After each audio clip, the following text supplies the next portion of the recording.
We've got a little bit more for you. Now, Kenyans should acknowledge the economic turnaround made so far in the Kenya Kwanza regime, which previously was in shambles. This is according to President William Ruto, who says that it will get harder before it gets easier, as his government is determined to eventually reduce the cost of living without turning to subsidies and unsustainable foreign debt. This as economists take opposing sides on the government's current fiscal strategy, with some lauding such efforts while others dispute the need to tax everything under the sun, so to speak. Hibak with more details. Things will get worse before they get better. A smooth path that leads to hell is much worse than a bumpy one that leads to a better place. Or will they? That's a development problem. So against that question, I am very circumspect when we start to talk about things such as leapfrogging. On two formidable sides and armed with numbers are economists crunching up percentages on moves that could lead the country to ruin or salvation. However much we may try to run away from parameters of the economy, we go around and we get ourselves there.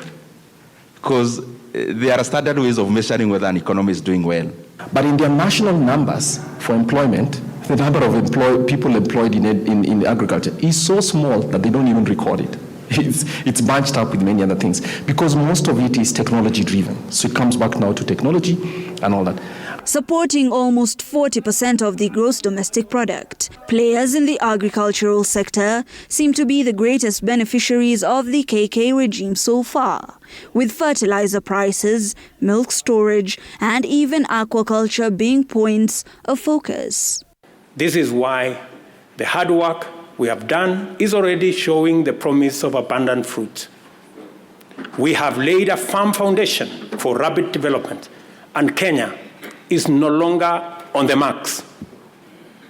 The state of our nation at this moment in time is prepared, all set, and ready to go. But two questions loom, questions that directly affect the purchasing power of the common mwananchi, the rapid decline of the value of the shilling, and in sharp contrast, the gradual rise in fuel prices.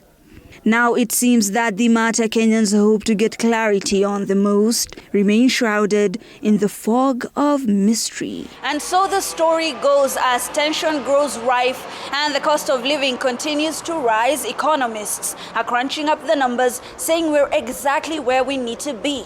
But is that the reality? Hibak for TV 47.